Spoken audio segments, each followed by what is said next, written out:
welcome to Lifestyles. My name is Cheryl Otieno. Our today's style, we are tackling a killer disease feared by many, respected by other diseases. This is called diabetes. With me today is a nutritionist here to tell us more about this disease.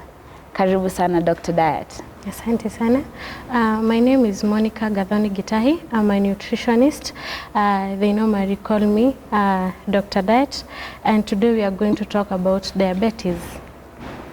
Sawa. So we've had the respect other diseases. It was an article. The respect other diseases have on diabetes. You know, if you have not been in there, if you've not been, like you've been a nutritionist, you've interacted with people infected with this disease, and you've of course taken your time to study this disease. But give us a brief introduction of diabetes.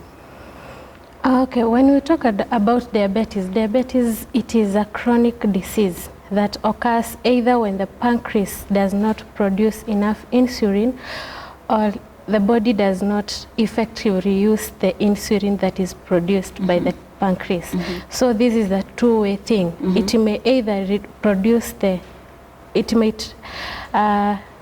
excess insulin that the body won't be able to effectively use, or it might totally not produce any insulin. And that is where we get different types of diabetes. And as you said, diabetes is respected by other diseases, because if you compare diabetes with other diseases, you'll find the different types of chronic diseases we have. It is like the heart disease, the cancer. That is where diabetes compete with that category. Yes, it is in that category. And when we talk about insulin, this is a hormone that helps the body to regulate glucose.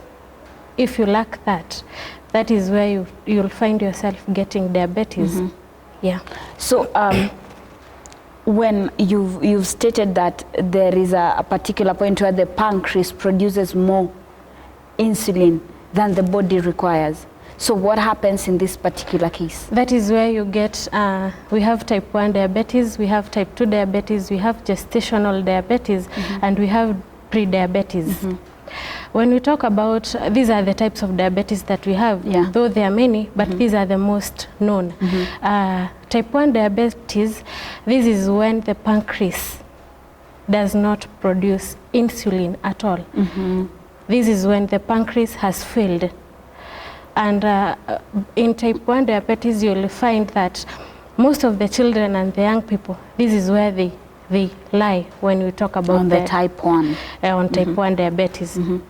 When we talk about type 2 diabetes, this is where the pancreas produces excess insulin that the body cannot effectively use. And this is where you'll find 95% of the middle-aged and the old people, this is where they lie. Because the excess insulin that is produced, they are unable to regulate their glucose. This is where you find there is high blood pressure, high blood sugar in the body. And in the type 1, this is the low blood sugar. Then when we talk about the gestational diabetes, this is a diabetes that is gotten by pregnant women. During the pregnancy, it may go away after giving birth, but they are at a high risk of getting type 2 diabetes. This is because the body is not producing enough insulin. Yes, the pancreas is producing insulin, but it is not producing enough insulin. So they are at a high risk of getting type 2 diabetes. And when we talk about pre-diabetes, this is the blood sugar is high, but cannot be termed as type 2 diabetes. Yeah, it is coming in there to type 2 diabetes. So those are the most types of the diabetes that are known, and that people are at a high risk of getting them. So now on that topic, I've had people say, taking a lot of how do we call it, carbohydrates can it lead to diabetes? I mean, I've had people say, you know, if you take a lot of sugar, you are at risk of getting diabetes. How true is that statement? When you talk about taking high sugars, it is a risk of getting diabetes. That is one risk of getting diabetes. When you talk about the main risks that affect diabetes, we have hereditary, we have lifestyle. In lifestyle, you will get sedentary, and we will get diet. And in the other risk factor is other health conditions. Another one is overweight, and overweight comes in when you are talking about diet. So when we talk about hereditary, this is the diabetes that you get from the family. Either your mom might be having the diabetes, then you are at a high risk of getting it, or your grandmother or your great-grandmother had diabetes. This is where you get, that is a family lineage. So you don't have to do anything, it's automatically? That is automatically, but we normally regulate it with diet. That is the only thing we can do, because with family, that is genes. You have nothing to do with that. Then we have another risk factor that we call lifestyle. This is where most of the young and the middle-aged, the children are getting the type 1 diabetes. This is a lifestyle, how you conduct yourself on the diet, how healthy you eat your food, how balanced your food is. That is where we get the diet, the lifestyle. Then with that we have sedentary. This is the physical activities. Most of the people we are used to not walking, not doing physical exercises. We are just there. We eat and we are just there. We drive. When we talk about other health conditions, it's like if the kidney fails, you are at a high risk of getting diabetes. And if the pancreas fails, you are at a high risk of getting diabetes. If you have hypertension, you are at a high risk of getting diabetes. Yeah, those are the main risk factors that can lead to diabetes. When you talk about you can regulate hereditary, one of the risk factors you mentioned is that it is hereditary. Yes. And you can regulate it through diet. Is there a particular age that someone will notice? I mean, how easy is it for you to notice you have diabetes? Maybe you've been eating healthy, but so what are the clues or the signs and the symptoms? The signs and symptoms of diabetes, you might be feeling dizziness, blurred vision, dizziness. You might end up fainting when you're walking. You might just simple things that you might not even understand. But in simple terms, dizziness, blurred vision, these are the most symptoms that you'll get. And then we say when the blood sugars are high, you'll tend to feel that your body is not okay. When the blood sugars goes low, you'll understand, the body will tell you. Yes. And you'll just feel automatically something will be wrong. Yes. Your white blood cells will be quick to inform you. And this is a long-term disease. It is not curable. But with diet, you can regulate it. And this comes on how you eat your food, how you prepare your food, and with what portions. Yes. When I'm still on figuring out, you know, I'm imagining someone woke up, they're fine, they've not been very careless on their diet, they have no idea this thing was, I mean, it was in the blood. So they go to the hospital and then they find out they have diabetes. Is there a way the doctors can separate that yours is hereditary, yours is because of, you know, organ failure, or yours is because of your lifestyle, you're just, you know? Yes, it is. There is a way you can find out on both, because in hereditary, before you treat it, you have to get the history from the family. When you realize that the patient is diabetic, you just need to get a history of from the family. Then you have to understand on how the patient have been feeding, because you can't say no one is careless on diet, but to us nutritionists, you have to be very careful when you're handling a diabetic patient. Not only a diabetic patient, even a healthy person, because you never know what you're supposed to eat and what you're not supposed to eat. So on diabetic patients, there are measures that we take when you realize the patient is diabetic. One, the doctors will give you the prescription. But also remember, when you have that intake of too much drugs, you'll end up having other diseases from that. So to regulate it, we try and come in as nutritionists to try and advise on what you're supposed to eat at what time, and know where and when. Yeah. So are there, someone has already found out they have diabetes, and of course they are shocked, they've gone to the doctors. Are there stages? I mean, like, you know, cancer, you're told you have stage 4 and everyone is like, you know, shaken, where the doctors tell you it's too late. Is there any time where it's too late for diabetes? At times there is, because at times you'll find even the patient may end up having a diabetic foot. That might be the last stage. You'll find the patient is being amputated. The leg might be cut off because the diabetes has already eaten in. But there are early stages. You can find yourself on an early stage of diabetes, of which even the doctor can tell you, if you work on your diet, then you'll be fine. You'll be okay. Yeah. So the sugars will be properly regulated. So after the amputation, there is still even hope. You still have to maintain your diet. For the diet, you have to totally maintain it, because we are trying to regulate the sugars that are in your body with the food.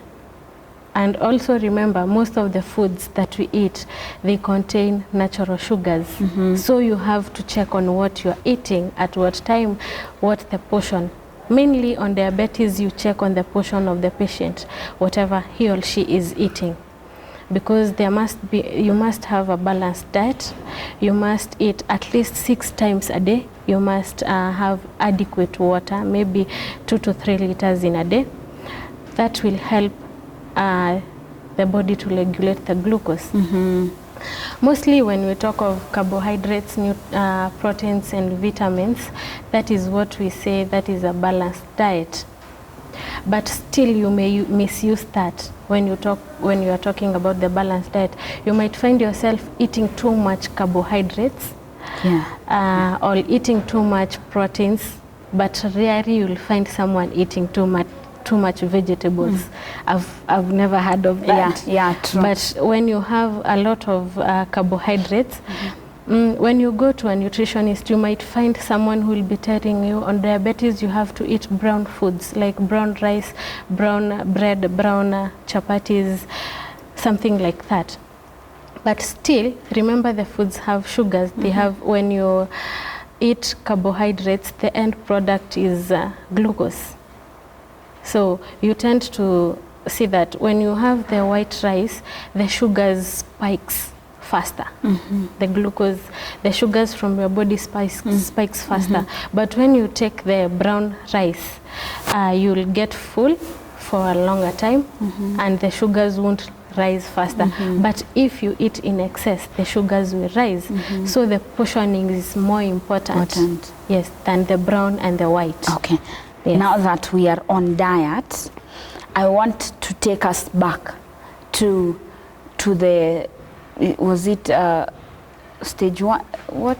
Type 1 diabetes. Type 1 diabetes and type 2 diabetes. So type 1 is where the pancreas does not produce at all. Yes. And type 2 is where it produces too much. And then there is gestational where it's normally for the pregnant mothers. Yes. Can you tell us more about that? In type 1 diabetes, this is where you find most of the children and young people, they are given insulin. You'll find someone always carries a syringe with themselves. That is to make sure that they inject themselves whenever they feel that their sugars have gone low. Because when the sugars are low, you cannot be able to regulate yourself. You might end up fainting, you might end up having a dull vision that you are not seeing well.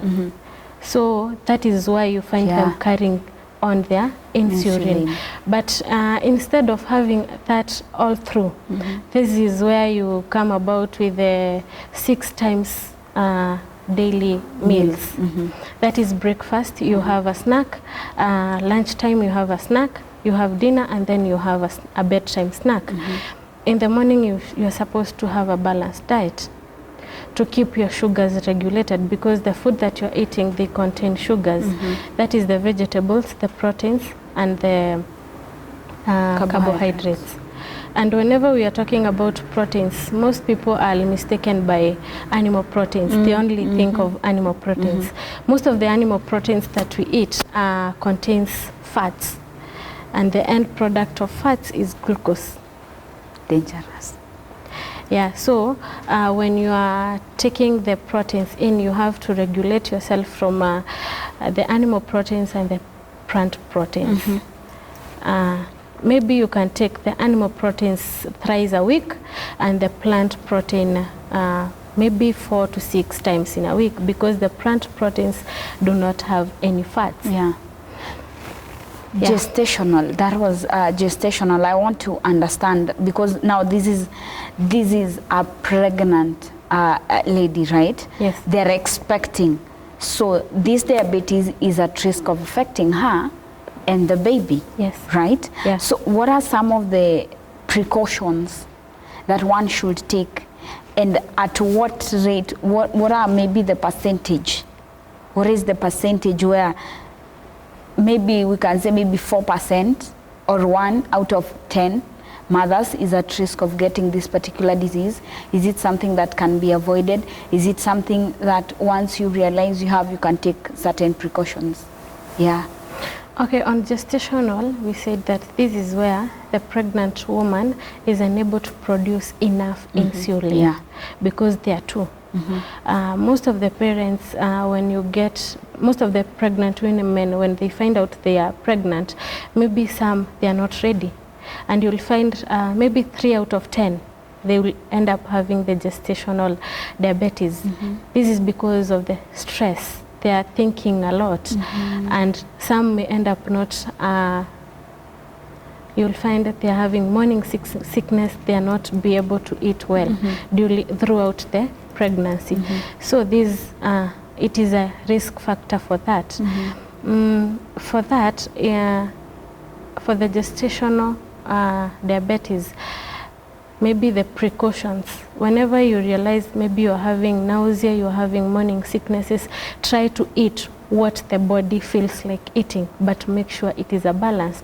You might find out that the body doesn't want rice, but we have arrowroots. The body doesn't want meat, but we have beans, we have dengu, we have kunde. Maybe the body doesn't want the smell of the onion. You can steam cabbages, we can steam vegetables without the onions. Those are the way outs that we can do them. Maybe the pregnancy doesn't want tomatoes. A tomato is a fruit, you can eat it low without cooking it. We can regulate that by taking precautions from a nutritionist. But most of the pregnant women rush at the last minute of pregnancy to the clinics. This is an advice to all pregnant or any woman that might end up having getting pregnant. Go to a clinic as early as maybe the 2nd month of pregnancy, so that you can have it checked. Yes. To avoid chances of getting to the 2nd category. Okay. Wow. Thank you for that. So is there a number as a nutritionist, maybe 1 out of every 10 So that because sometimes someone is like, it's just 1 out of 10, why should I, not knowing you can be the one and the rest of the is there a number that as medics you've picked out that 1 out of every 10 pregnant women? Yes, I said earlier 2 out of 10 end up getting that, and they're at a high risk of getting type 2 diabetes if it is not checked on. Yes. Thank you for that elaboration. I'd like us to go to the care, because these you've said these are long-term disease, meaning it has no cure, it can only be regulated. And you've also stated there are early stages and there are late stages of diabetes. And thank you for even correcting me by saying there is no careless eating, right? So that someone might be viewing and they're saying, oh, maybe I was a careless eater. So there's nothing like careless eating, right? There is you've stated there is hereditary, there is lifestyle, and then there was a final one where we have organ failure. So I would like you to maybe tell us the care for diabetic patient, maybe psychologically, socially, and I know you're a nutritionist, and also maybe concerning their nutrition. When we talk about when we are talking about that, we can say this, whenever you realize that you're having diabetes, one thing you should keep in your mind, it is a chronic disease. It is a lifetime disease. That one you should have in your mind. It has no cure. You'll carry it throughout your lifetime. That is one step that a patient is supposed to know. The second thing is the nutrition part. The nutrition part, that is what helps so much, because when we talk about other organs failing, you might be having hypertension, you're taking in drugs. The drugs, too much of drugs, they may affect your kidney. You find out the kidney has already failed. When the kidney is not working, you'll end up getting diabetes. So when we talk about that in a nutrition way, mostly we talk about the portioning of food. That is where most of the diabetic people mishandle themselves, because you'll find them, they're having the processed foods, high fats, high sodium, and we normally advise on patients with diabetes, they should have a low sodium, that is salt. When we talk about sodium, that is salt. It should not be too much. It should be regulated. They are not supposed to eat uncooked sodium. So whatever has been put in food, that is what they're supposed to eat. It's enough. That is enough. Then they should have low sugars. The low sugars, because we are trying to regulate the sugars in the body. So their foods, the sugars should be low. They should avoid the carbonated and caffeinated drinks. Mostly these are the coffees, the alcohol. We have the processed juices, the processed sodas. They have added sugars, of which we are trying to avoid. Then low fats. People think when we talk of low fats, niyo mafuta ya kupika peke yake. But still, the foods that we eat, they contain some fats. Some fruits contain some fats, like avocado has a lot of fat, which will end up giving you an end product of glucose. So whenever they are taking their, maybe when we talk of chicken, most people say the white meat is better. Yes, it is better. But whenever you are eating your chicken, the outer skin is the most sweetest. But for a diabetic patient, you are not supposed to eat the outer skin, because that is fat. You are just supposed to eat the inner part, and then not too much, just a piece.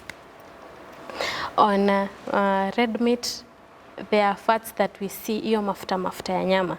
You can remove that. But remember, inside that meat, we still have some fats.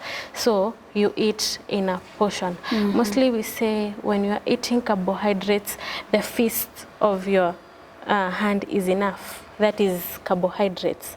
The proteins, we have the palm, but for the vegetables, you have to use this. They should be too much. On your plate, half of it should be vegetables. Then the other quarter, you give the carbohydrates and the proteins. Wow. Yes. Wow. Thank you very, very much.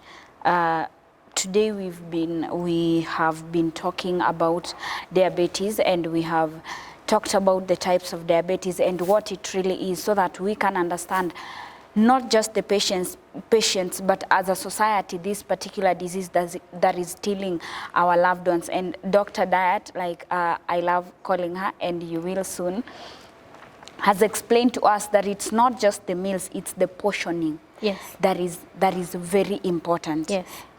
And she has also emphasized that, let me just say, the carbohydrates should be the feast, Yes. the proteins should be the palms, Yes. and then the vegetables should be the palms twice. I mean, it should be half. And one thing that has come out even throughout this interview and the show is discipline. Yes, Because discipline. this is a lifestyle, a lifetime disease. Meaning you won't say that for the first 6 months it's something you have to cultivate every day to ensure for your loved ones, for yourselves, for your dreams, and for what you're having. Diet is everything. And until next time, my name is Cheryl Otieno, and this is Lifestyle.